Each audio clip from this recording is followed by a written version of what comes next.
Hey guys, welcome to this week's podcast episode for the Financial Freedom Podcast.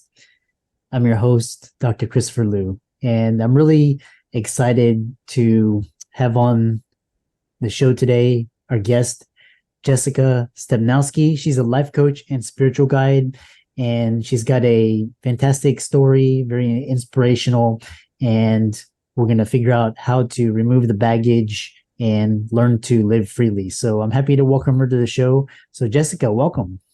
Hi, thank you so much for having me. Yeah, I know we had connected through Podmatch, and what I'm very interested in is this idea of energy healing and trauma healing and manifesting as a life coach. So tell the audience about your story and how you got started. So many things to kind of dive into there. It really started with just being an ambitious human being. And so I grew up in a small town in Ohio, and I always knew I wanted to live in a big city, and Los Angeles was always on my mind, always on my heart. And so after I graduated from college, I decided to move to Los Angeles. And I think what's really impactful in my story is that, like a lot of people, we went to school for one thing and we do something completely different. And I think that's really where we start to talk about the energy work and really manifesting, because little did I know I was already manifesting at such a young age to move to a big city and really have a lot of opportunity around me. So I started working in corporate America. I was doing marketing and for a fashion company. And so through that experience, found myself kind of feeling not fulfilled. And I really had nothing to connect to with fulfillment. I just was like, okay, this is what I went to school for. I'm doing the thing. And so little did I find out that my body actually started to repel a lot of the work that I was doing. I was like sitting at a desk all day and just being bossed around, so to speak. And I think when you're starting in your younger years as like your first I like to say big girl job or big boy job, you're kind of doing a lot of the things that you don't really want to do, but you're like here to learn and absorb. And so my body started to respond and react to the way that I was feeling. And that's where I kind of started to now have the awareness that, ooh, like my body was actually like projecting the work that I was doing. I ended up gaining 30 pounds in 5 months, which was very rapid and not normal. And so when that happened, I really had to take a hard look in the mirror metaphysically or metaphorically, I should say, and ask myself, like, what is not fulfilling myself? And is there a reason why I'm putting on so much weight to the point where it was making it even harder to just be at work? And so through that experience, I fell in love with personal training. I fell in love with learning how to eat right for my body. And I ended up, long story short, starting my own online fitness company. And that was kind of my first inspiration of manifesting my dreams. And I ended up quitting my corporate job in 2019, started doing a lot of fitness. I started working with a lot of women to help them empower themselves through the gym and also eating right and learning how to speak to themselves in a better way. So using the mindset there. But little did I know that was just the beginning of my journey of becoming a life coach. And so through that experience, I recognized that a lot of my clients were mirroring me. And I think as service providers, when we work with clients, we have to take in consideration where we are in our own journey. And a lot of the times our clients are triggering us and mirroring the parts of ourselves that we need to work on. And that's exactly what was happening. And so when I started to see the reflection that there was still work to be done within my emotional health and my also spiritual health, I took a step back from fitness coaching and I wanted to get into meditation. So that's really where a lot of the work started to open up to me when we talk about energy, when we talk about manifestation, all of the, woo-woo stuff. It really kind of came to me through meditation to start with. Interesting. Yeah, I mean, it opens up so many directions, but one thing that I've always been curious about is this idea when you say opens it up, and like I've always thought about, like, all the trauma everybody's been through, and And some people do energy, they say energy work, but I don't really understand what it means. And they say letting go, and kind of describe it, or kind of visceral what it feels like. That's why I love getting guests such as yourself, to dissect this out. Yeah. And it's kind of in the similar way where I've always been an open-minded person. And, I really do feel like our environments when we were growing up always shape who we are. And that's not to say that we get to hold on to the cards that we're dealt. A lot of people think that, well, this is who I am. I just have to be who I am. And it's like, no, that's just bypassing the experience of taking ownership of the beliefs that you have, or maybe, like you said, the traumas that you've had. So you have to have that awareness to start with. But as I've been an open person, I never felt like I needed to delve into myself, because I'm just, like I said, not taking ownership. I'm like, I just am who I am. But then my clients started to really trigger me with a lot of the emotional baggage that or trauma that they had around their weight, around their body image, around their relationships. And I'm like, this is so much deeper than weight, right? It's so much deeper than like getting strong in the gym. And so when I started to reflect on me, I was in a relationship at the time, and our relationships are our biggest mirrors. And I think we all can agree that there's always something to learn from it, like a past breakup or a partner that we've had. And to me, when you start to get curious about how that relationship ended or how it's going and how you're navigating the problems in the relationship, that's where you start to awaken this self-awareness. And so when we talk about the energy work, or when we talk about manifestation and all of that, it's really just opening yourself up to the higher power. I really think that everything is one. And so no matter what you believe in, there's always something that is working for you. And so you just have to be open to the concept, acknowledging that everything is happening for you. And so when you open yourself up to that, you can then look at yourself and look at your past experiences, and the way that your parents or your caregivers navigated the environment that you were in, I'll throw this out there too. So from 0 to 7 years old, we are basically like a sponge. And that's when we're really absorbing everything from the lens of the unconscious. So we're basically walking unconscious between 0 and 7. And so when we're walking unconscious, at that young age, we're just absorbing how we are learning how to navigate the world. And so a lot of people share, when we talk about trauma, they talk about like a survival pattern or a survival instinct. And that's where those patterns and those beliefs start to embed into our subconscious. So it's like 95% of our mind is unconscious. So it makes sense why we are the way that we are, because a lot of it is from old programming or trauma. And so when you kind of start to delve into that area, you start to feel, in my opinion, more accepting of like who you are and what you've gone through. And I think that's like the first step with getting to know the belief systems and getting to know how your trauma plays a role into who you are today. Yeah, really interesting. And these energy work is what I recently finished the book, The Body Keeps the Score, which is really interesting, where it's talking about like trauma manifesting in, different areas. What other sort of resources helped you to open this up and kind of work with the healing? That's a great question. And that book is phenomenal, by the way. Really, I have to say Dr. Joe Dispenza really opened my mind, like cracked me open. If you've ever heard of Breaking the Habit of Being Yourself, he really infuses neurology and spirituality and quantum physics.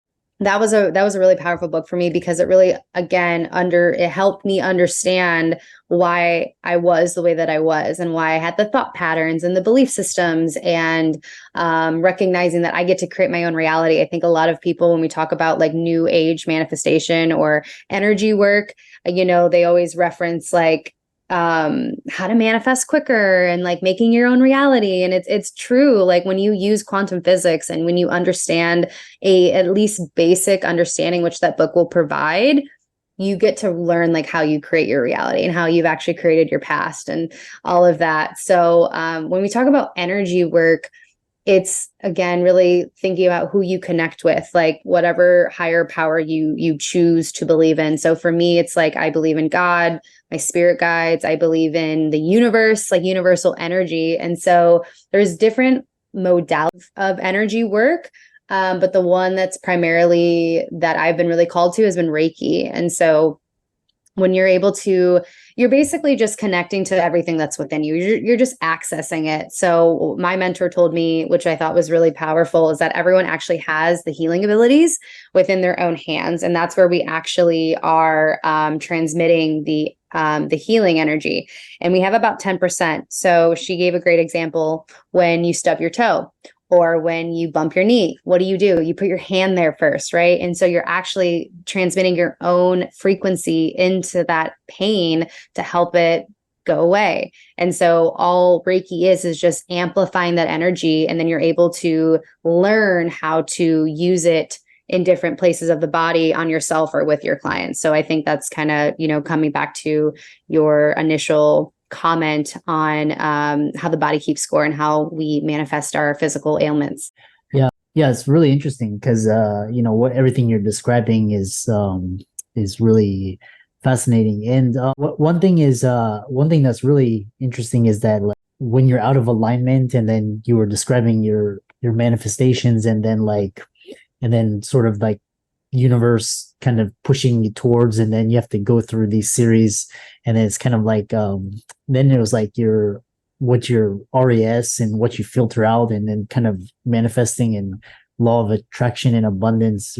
Really interesting. This idea with Reiki, when you tune into that, what sort of things are you doing? Or I've heard like healers can move the energy around, they can kind of brush it off. What are you doing? I'm trying to think about how to put this into like a context where it might make sense to an average person.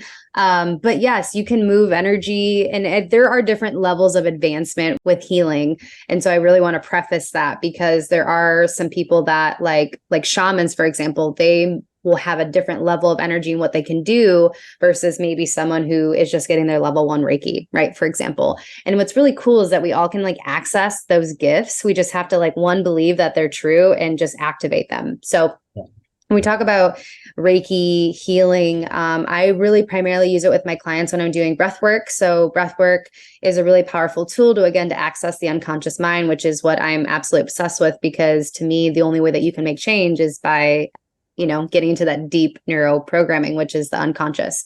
And so when I'm doing breath work with clients, they're already in that deep meditative state. And so they're already navigating that inner landscape of them. So meaning that a lot of emotions can come up, traumas can come up, a lot of things that are just like really repressed memories or emotions that we've all gone through. And there's some degree that we all have repressed emotions or experiences. When we are activating the healing work, for me personally, at this level that I'm at, I'm able to sense where they're blocked in their body, and being able to utilize the energy to either open it up more, and like if there's too much energy there, I can like kind of sweep it away, or if there's not enough, I can fill it. And there's also different symbols that you can use to help amplify what they're feeling. And really, at the end of the day, for me, breath work is a really great opportunity for them to have an emotional release. So Reiki can specifically help them release that trauma or whatever is like blocking them from seeing their path or seeing their truth. I hope that was a good description. It's interesting because it's like talking about the different levels, and like I've had house cleaning to clean out the bad energy or whatever, previous energy. Oh, like a energy clearing. Yeah. With a shaman. And then I've been working with like psychic or people that can help you develop your intuition, work with your intuition more. That sounds kind of similar, like developing your intuition and working with it, and kind of taking the impressions and making sense out of it. Again, this is not, it's really interesting to see how you can, what the work that you're doing. Then one thing is, you talk about, this whole process, and now you're actually helping clients do that. So, and you have your business. So tell us more about that, and what you do and how you're helping clients.